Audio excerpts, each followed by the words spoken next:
Hujambo wa mtazamaji, ni furaha yangu kukutana nawe tena siku nyingine katika jukwaa la kipindi cha Vijana Klabu. Ni kukaribishe ukae pembeni ya runinga yako uweze kufuatilia kila ambacho tunachokwenda kuzungumza na vijana. Kumbuka jukwaa la Vijana Klabu ni sehemu pekee ambayo vijana wanapata nafasi ya kuelezea zile shughuli zao ambazo wanazozifanya kwa lengo moja tu la kuweza kuwasaidia vijana wengine ambao wamekata tamaa. Kufahamu mengi zaidi mtazamaji, ambatana nami mpaka tamati ya kipindi.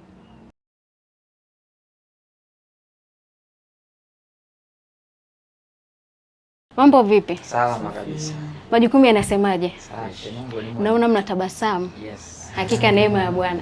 Amen. Tuwafahamu majina yenu. Mimi naitwa Geoffrey Brickmas. Mimi naitwa Samuel Brickmas. Samuel na mwenzako tufahamu historia za maisha yenu japo kwa ufupi. Sisi kama majaliwa ya Mwenyezi Mungu tumezaliwa pamoja. Tumeishi hapo miaka ya nyuma kidogo pamoja, kilichokuja kututenganisha sisi shule. Huyu anaenda huko, huyu anaenda huko. Au baada ya kuhitimu shule tunakutana tena mtaani. Historia ya ofisi yetu imeanzia kwanza kwenye vichwa vyetu. Tulikaa chini tukaplani kwamba tunahitajika kuwa na ofisi ya kwetu sisi kama familia moja. Kama tulivyo mapacha, na sisi lazima tuwe na ofisi ambayo ina jina lingine, lakini msimamizi wa hiyo ofisi tunaita ni mapacha wawili. Mnaita mapacha wawili. Yes. Umeona? Lakini tukisema tuanzie huko nyuma, ndio hapo tunapopataka. Huko nyuma bwana, kutokana na shule tulikuwa pamoja mimi na pacha. Lakini shule zikatutenganisha kidogo, sababu yeye alisoma huku, huyu akasoma huku. Sawa. Tulipofika sehemu tukasema fani yetu toka utotoni ni ya ufundi. Sawa. Mzee wetu ni fundi sana wa hizi kazi. Kwa hiyo unaweza kusema ni kipaji ambacho tumezaliwa nacho. Na ilikuwa ni malengo yetu tuweze kuwa kama mzee au tumzidi mzee mwenyewe. Umeona?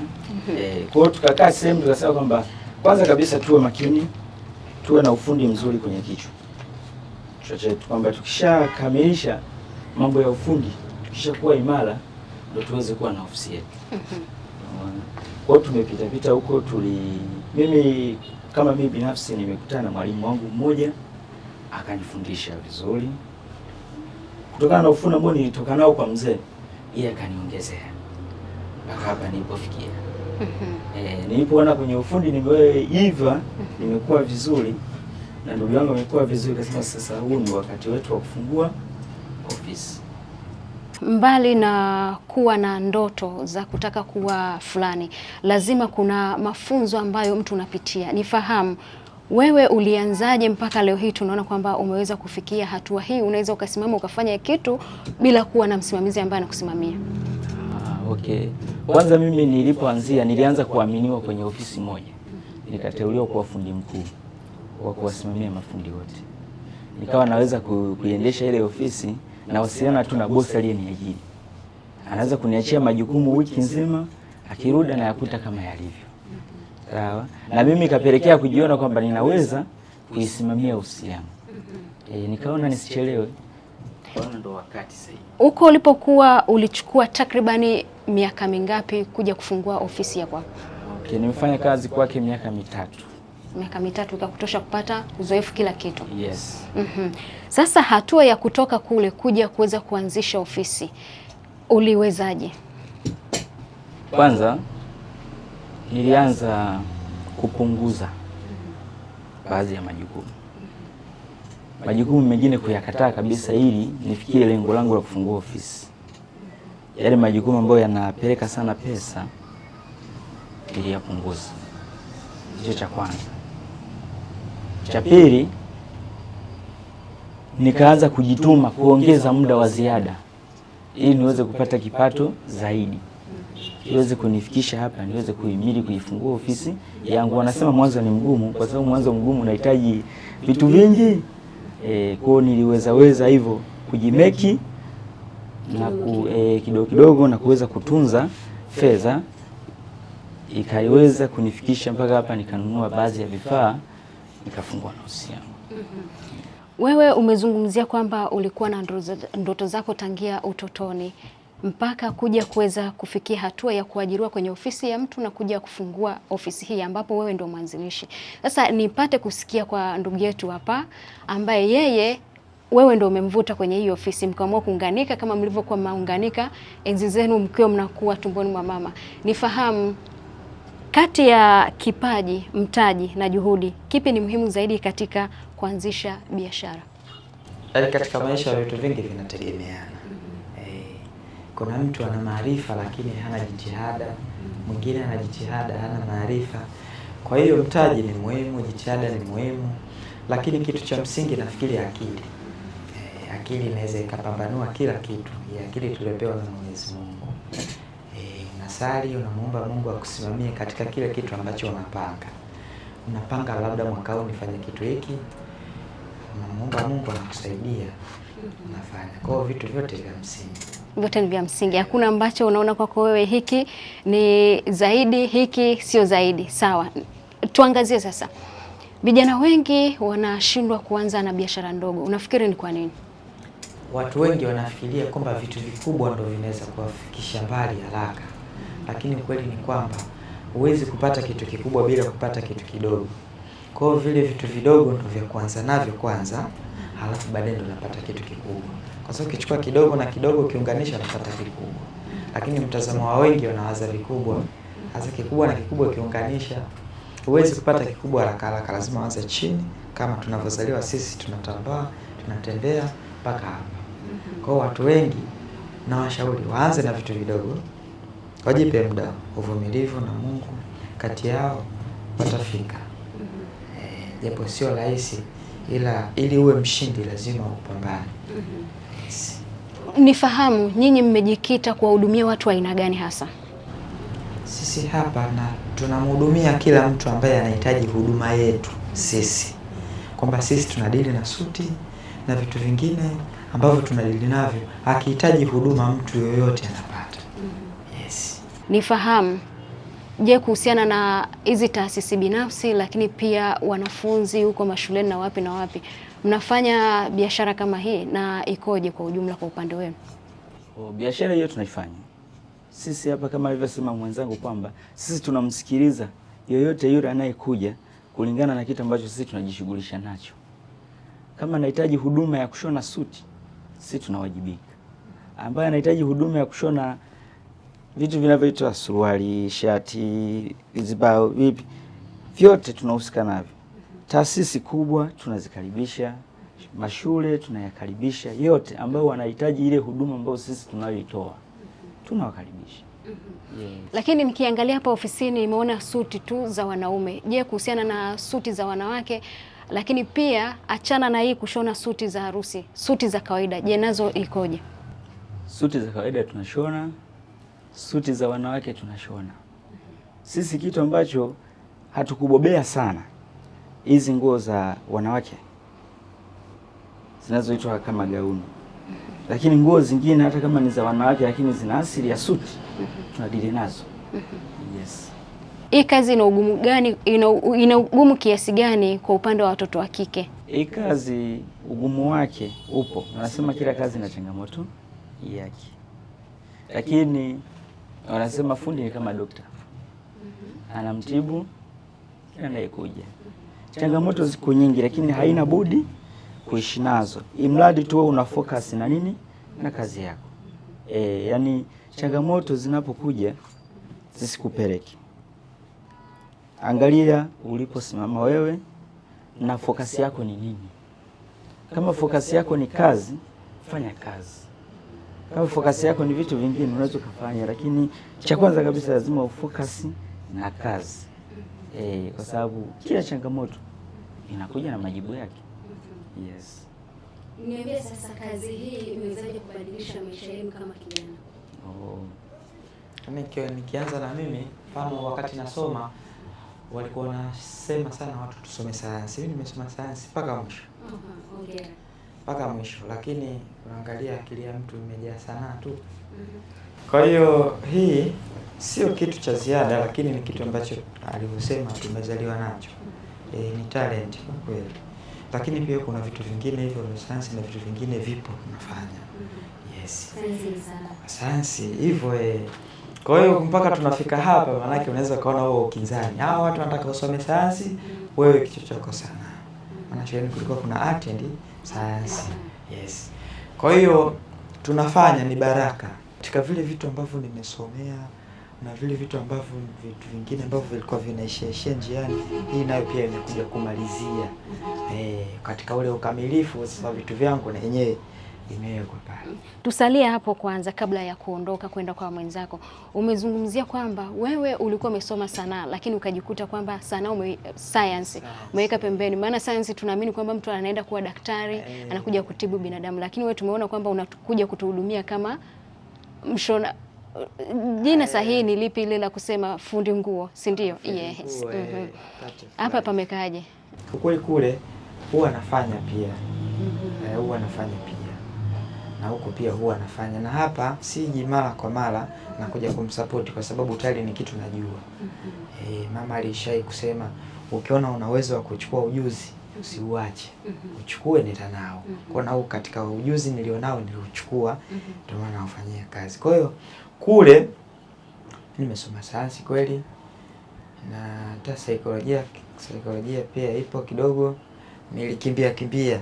Yaani kuna ile watu wanataka usome sayansi lakini wewe hautaki sayansi. Kichwa chako ndio hivyo Kwa sayansi tumepiga mpaka mwisho tukasoma kidogo na hivyo vingine na huko. Yes, na mpaka sasa hivi kuna vitu natamani niwe navyo. Natamani muziki. Yes. Hapa tuangalie, je, kijana anawezaje kufanikiwa bila ajira rasmi? Kijana kwa mazingira yetu sisi bila ajira rasmi, ukiingia kwenye mahakama ya mtaani huko kuna vitu ambavyo sio rasmi lakini vinalipa.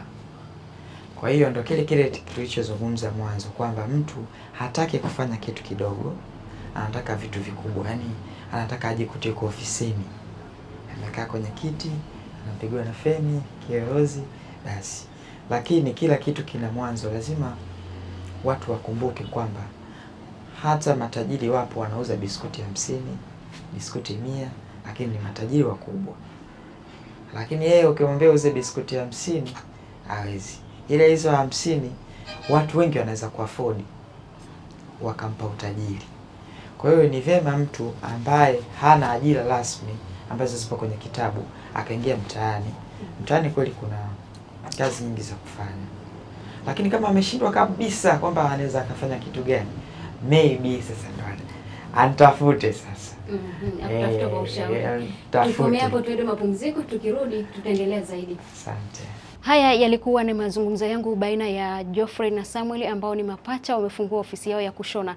Lakini kama umefuatilia mazungumzo yetu tangu hapo awali, Geoffrey ana vitu vitatu. Ni mwana science, amesomea masuala ya science, lakini pia ni mwana saikolojia, halikadhalika ni fundi katika ofisi hii ambao wamefungua yeye na pacha mwenzie.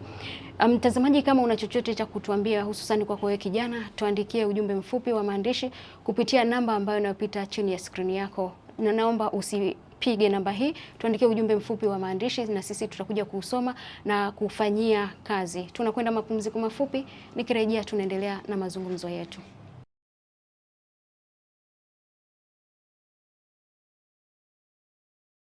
Mtazamaji, baada ya mapumziko mafupi tumerejea. Kipindi hewani ni Vijana Klabu. Tuandikie arafa yako kupitia namba ambayo inapita chini ya skrini yako, lakini pia kipindi hiki utakipata kupitia mitandao yetu ya kijamii kwa kwenda pale Instagram kwa kuandika Strong Lady 03 ama ukurasa rasmi wa kipindi cha Vijana Klabu pale Instagram.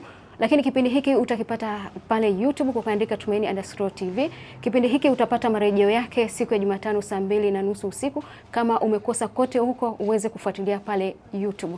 Geoffrey na Samuel, tuangazie sasa safari yenu huko kote tumetoka. Ni yapi ambayo mpaka leo hii mnaweza kujivunia katika umoja wenu? Kwanza, jambo la kwanza ya kujivunia ni watu kuvaa nguo ambazo tumeshona sisi. Hilo ni jambo la kwanza. Jambo la pili ni uaminifu, watu kutuamini.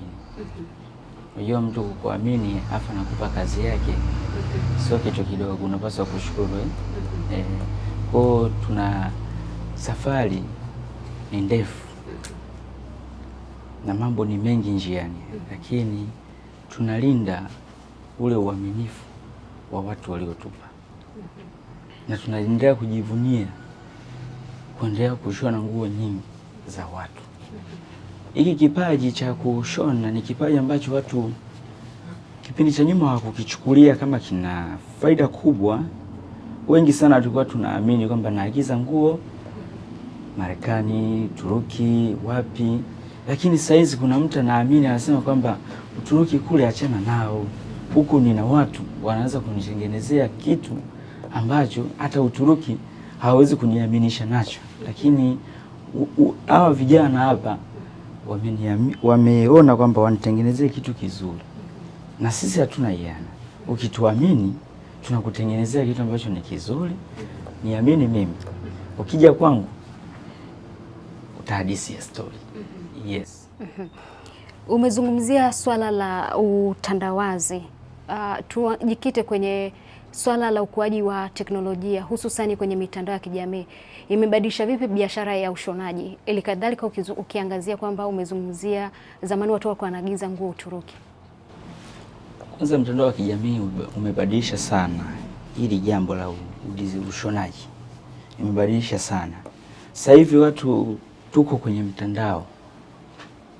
Yaani sasa hivi, zamani kuna kipindi fulani hivi unashona, tunasema uko kama vichakani vile, lakini kwa sasa hivi watu wanataka kuona kazi yako mtandaoni. Kwa hiyo imetubadilisha sana. Yaani imeonekana kama kwenye mtandao sasa hivi kuna ushindani. Fanye kazi nzuri ionekane mtandao, alafu ndo watu waweze kukuona vizuri. Kwa hiyo imebadilisha sana. Imebadilisha sana na tunajivunia hiyo kwa sababu ni ina-inspire vijana wengi wanaendelea kuona na mimi nataka kutengeneza vile. Sisi tuko hapa, ukishaonekana mtandaoni, lakini unatakiwa ujue kuna watu nyuma hawana fursa ya kuonekana mtandaoni, lakini wanaweza kutengeneza kitu kizuri kukuzidi. Sasa siku wakija wale mtandaoni, na wewe sasa utakuja kujiona bado mimi hapa. Kwa hiyo tunaendelea kujifunza zaidi mtandaoni hapo hapo kwa sababu pana tupushi kuonekana. Naona Geoffrey anataka kuongezea kitu. Yes. Sio rahisi mtu ambaye yuko Songea kuona kazi yako bila mtandao. Lakini kupitia mtandao mtu yuko Songea anaona kazi yako. Kwa hiyo hii kitu nzuri sana. Nzuri sana. Imeboost mno. Wewe unaandika tu location, mimi niko Magengeni. Mtu anaona okay, kwa akija Dar es Salaam hapa anafuata location. Anakuja Magengeni anapata huduma. Na kwa maana hiyo na nyinyi pia mko kwenye mitandao ya kijamii. Yes. Tufahamu sasa, mpaka sasa mmeweza, kwa hiyo miaka mitatu uliozungumzia, umeweza kuwashika vijana wangapi mikono na nipi nafasi ya vijana kwa upande wenu? Mimi mpaka nafika hapa nina wanafunzi zaidi ya 4.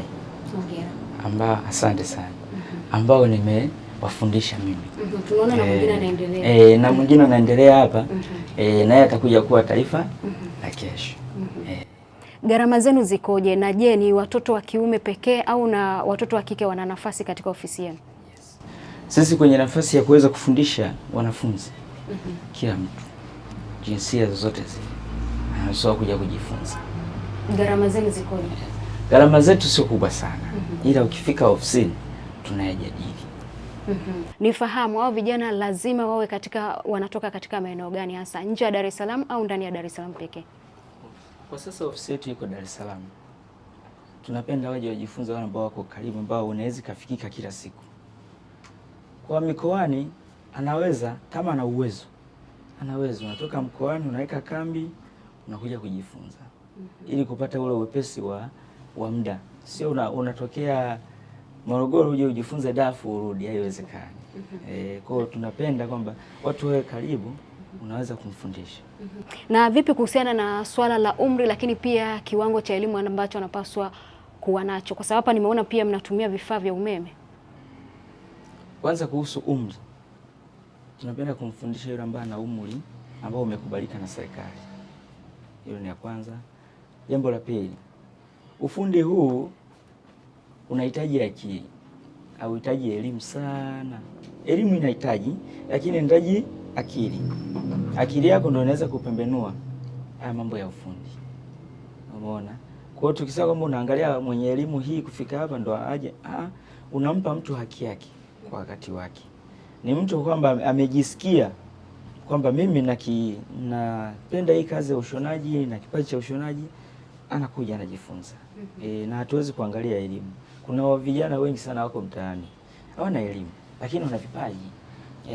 Ndugu yangu hapa amezungumza kwamba amesoma sayansi. Sawa. Lakini mimi sijafika zaidi huko. Sawa. Nilifika sehemu nikaona nilifika sehemu nikachagua kwamba elimu na kipaji. Kipaji kikashinda. Elimu nimesogea nimeenda lakini sijataka kwenda sana nije kwenye kipaji. Ukaingia kwenye kipaji moja kwa moja. Yes, kwa sababu niliona kwamba nina uwezo wa kukiendesha na kiweza kunipa mafanikio. Changamoto kubwa katika kazi yenu ni ipi na ni kwa namna gani mnaitatua? Changamoto kubwa kwenye kazi zetu ziko nyingi. Ziko nyingi, siwezi kuzisema nyingi zote, lakini nitakuelezea baadhi ya changamoto. Changamoto mojawapo ni kupoteza uaminifu kwa wateja. Unapoteza uaminifu kwa wateja kwa sababu gani? Kutokana na ratiba ambazo unaweza kujiwekea. Hiyo ndio changamoto ya kwanza ambayo tunakabiliana nayo kila siku. Yawezekana imetokea, lakini sisi tunakabiliana nayo isiweze kutokea. Tusipoteze ile sifa ambayo unakuta uko nayo. Sifa mojawapo ya mafundi wanasema sisi ni waongo. Sawa? Lakini sio kila fundi ni mwongo. Changamoto unajitahidi kumwaminisha mtu kwamba afute ile kauli ya kusema kwamba fundi ni mwongo. Unajitahidi sana, hiyo ndio changamoto mojawapo, lakini changamoto zipo nyingi. Ila mojawapo ya changamoto ni hiyo. Changamoto nyingine ni changamoto ambayo inaweza kutokea ofisini. From nowhere tunaweza kutokea baadhi ya vifaa vikakuwa na changamoto. Sisi hapa mafundi tunategemea asilimia kubwa swala la umeme. Nawashukuru sana TANESCO wanajitahidi kuendelea kutupa huduma ya umeme. Lakini kuna siku inasubiria kwamba unakaribia kumaliza lile jambo la mtu. Alafu ndo jambo linatokea. Kwa hapo unawaza kwenye kichwa kwamba nisipoteze uaminifu kwa mteja. Asinipe lile jina la mafundi ambalo tumelizoea kwamba fundi ni wale. Yes. Ni kipi ambacho mlichonacho cha kuambia vijana kwa ujumla? Atasema ndugu yangu, lakini kwanza nianze. Kitu cha kuambia kwanza vijana. Kwanza wasikate tamaa. Cha pili wajiamini. Wajue kwamba wanaweza. Yaani usikae ukasema kwamba kuna siku nitafika. No. Sema kuna siku nitafika lakini bado umesimama na unatembea. Hicho ndio ambacho naweza kuambia. Watu wawe na utulivu kwa sababu hakuna kitu kinapatikana kwa urahisi, ijapokuwa kuna namna ya kupunguza ugumu. Kwa hiyo wasichoke kumwomba Mungu. Mungu ndo kila kitu, mpaka anatuleta hapa ana kusudi lake. Kwa hiyo unaweza umwambie Bwana, mbona mimi napitia haya? Kuna nini? Anakufungulia njia na anakuonyesha kwa nini, na njia zako unaziona. Mara nyingi tunaishi maisha ya watu.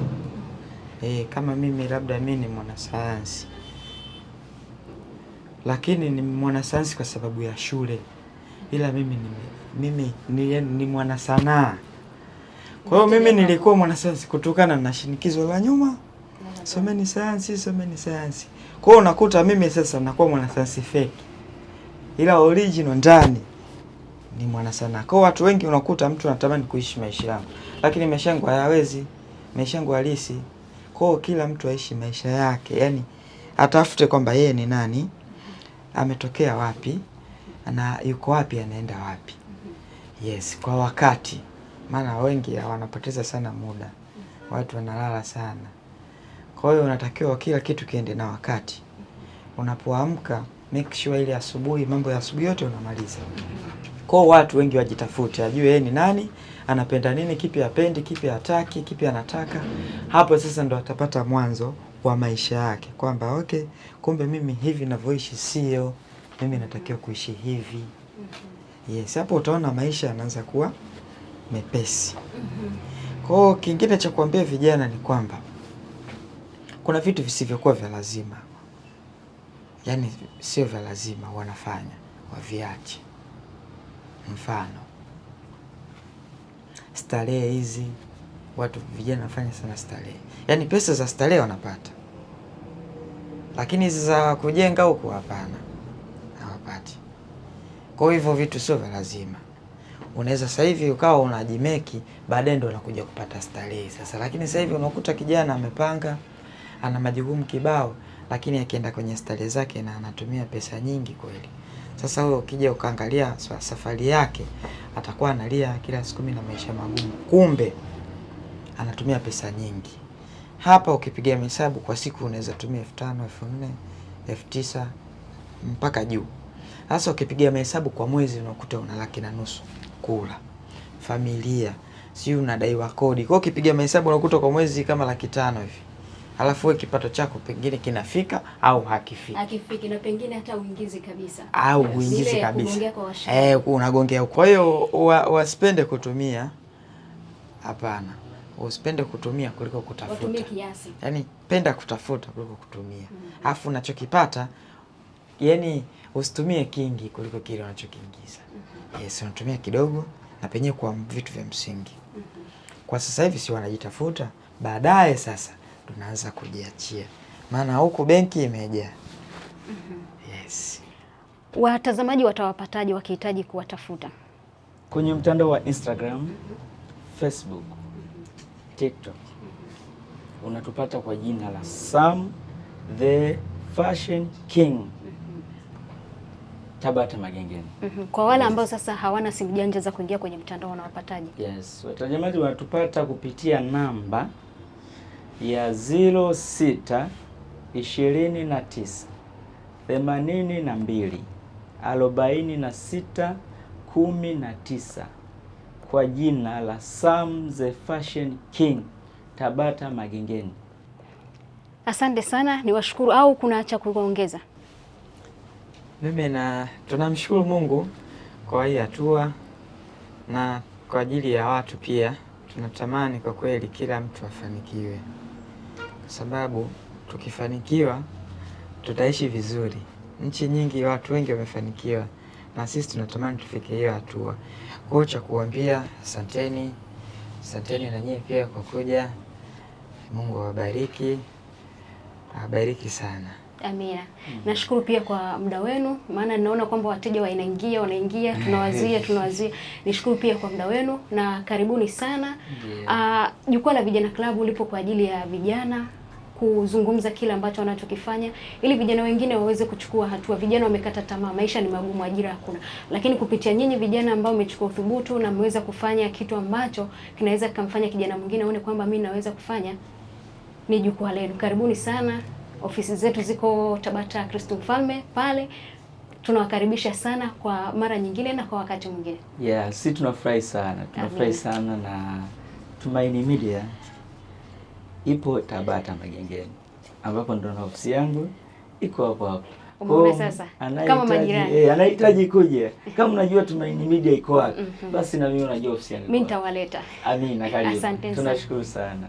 Na mtazamaji, hayo yalikuwa ni mazungumzo yangu baina ya Samuel na Geoffrey ambao ni mapacha, wamefungua ofisi yao ya kushona maeneo ya Tabata Magengeni. Kama umefuatilia tangu tulipoanza mazungumzo yetu, kuna mengi ambayo wamezungumza ya kujifunza kwako wewe kijana ambaye umechukua maisha yako kama changamoto. Usichukulie maisha yako kama changamoto, chukulia maisha yako kama fursa. Lakini chukulia mfano aliochukua Geoffrey. Wote kwa pamoja wamezungumza, lakini Geoffrey amezungumza kwamba usipende kuishi maisha ya ghali ili hali wewe maisha yako ni ya kipato cha chini, na kuweka pembeni vitu ambavyo havina mantiki katika maisha yako. Ni kutakia utazamaji mwema. Nyuma ya kamera alikuwa Dule Billy Evans, la kwangu jina ni Edvesta Tarimo. Kwaheri kwa sasa.